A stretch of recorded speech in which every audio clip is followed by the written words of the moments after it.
Sa tanan nga mga country diri sa Asia, ang Philippines ragi known nga best hospitality ta. No, gumikan sa atong nindot kayo nga hospitality. No, diha sa natad panitan mailhan ni kung naay mana sa ato nga mo bisita.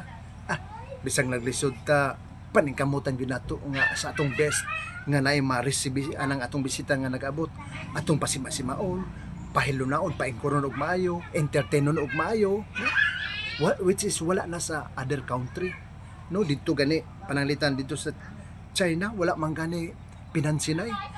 Ang silingan halos dili mag-ilhanay, no? Kay gumikan nga wala na sa ilang nga culture. Diri ra gyud sa ato. Mao hinungdan pod nga kining mga Amerikano gihimo na ning Pilipinas nga retiring country.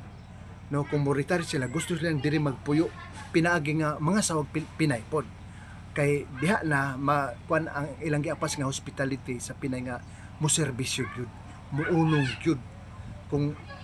Kung maglibang-libang na dili nakabangon, iluhan gyud sa Pinay alang pag-atiman muunong nga which is wala na sa ubang country kay mga tigwang nila dito na sa house for the aged na plastaranan sa mga tigwang nga ang anak dili na mag-atiman, mag-support ra kwarta niya dito, mag-hire og mga workers, no?